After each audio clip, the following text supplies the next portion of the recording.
Buying in 2025? Well, before you make an offer, there are some neighborhoods that you might want to think twice about, and it's not for reasons you might think. Whether it's HOA fees, flood risks, investment potential, I'm giving you the hard truth that some agents won't give you. We're going to start with overpriced and under-delivering. First up, neighborhoods west of Highway 31. These neighborhoods are actually marketed as very affordable, but some builders have been cutting some corners, HOA fees have been going up, and resale values have been stalling. I've seen some buyers pay $400,000 plus for a new build, only for the house to back up to power lines or retention ponds, which hurt your resale value. Great if you're staying 10 plus years, but does not work out in the favor if you're a short-term buyer. One example is Waterbridge. Nothing against the tract builders that went into Waterbridge, but Waterbridge is more of a custom home subdivision in the Carolina Forest area, and D.R. Horton has went in there and built a lot of their tract homes in the back of the neighborhood where they do not even match the custom home builds at the front of the neighborhood. Next, we're moving into flood zone risks, which deals with a lot of properties east of Business 17, like low-lying areas like Socastee and Garden City. Now, these neighborhoods have the charm and, of course, the most important factor in real estate, location, location, location, no doubt. But even in a heavy rain or a big storm that comes through, storm surge will come ashore and flood the area and the streets. And in 2025, flood insurance rates are rising. So that affordable home that you felt like you were getting a deal on that's close to the beach now is coming with an extra $2,000 for flood insurance on top of your yearly expenses, or worse, possible flood damage. Third on the list are high HOA and short-term rental issues.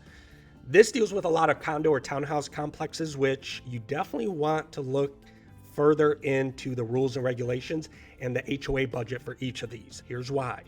They may look great on paper, or you might be getting a great deal, but some of these condo or townhouse complexes, HOA fees start at $700 a month, and you're not even on the ocean.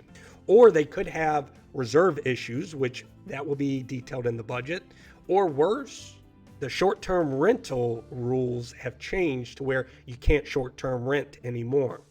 A perfect example of this is Sea Garden in North Myrtle Beach. Townhouse community east of 17, easily a quick golf cart ride to the beach. And about a year ago, they changed the short-term rental rules to no short-term rentals.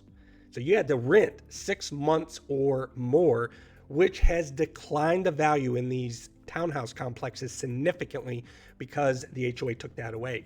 That means no VRBO, no Airbnb, no renting out when you don't use it or when you're not in vacation. So it definitely affects your resale value. If you are planning on renting out your property, make sure the rules allow it. And also that there's not any cap or minimal days that you can rent it out. Last on our list, traffic trouble off of Highway 501. Finally, let's talk about some of these neighborhoods that are tucked away off of Highway 501, especially between the Carolina Forest area and Conway. The reason for that is a lot of these neighborhoods only have one way in and one way out, which is off Highway 501. Now, if you don't know the area very well, Highway 501 is the main thoroughfare for people coming in and out to basically go to work from Conway, and vacationers coming in town all the way up from the north and the south. So that's going to give you a lot of traffic. Some of these neighborhoods are going to give you fantastic homes tucked away that look like executive style homes to these buyers, until it's too late when you get into the house. And then when you try and get out, you're in gridlock traffic for 15 to 30 minutes, and it gets very frustrating and very old very quickly. And the problem with a lot of these neighborhoods, there's no other alternate routes in or out. You got one way in, one way out, right off of Highway 501. Look, every neighborhood has its pros and cons. Whenever I work with buyers, I always go over the resale value, because when you call me up in 4, 5, 6 years to sell the house, I want to make sure you understand what's going to affect your resale value. So that is why I always go over flood zone risks, Highway 501 issues, short-term rental restrictions, because all of this plays into when you go to sell. If you're buying in Myrtle Beach, please reach out to me. I have 15 years of experience of helping buyers, just like yourself, make the right decision, not only for you and your family to move into a house, but also for your resale value. If you found this video helpful, hit the like and subscribe button, and also comment down below. Let me know any neighborhoods that you have looked at where you second guessed buying in there. Thanks for tuning in. Have a good one.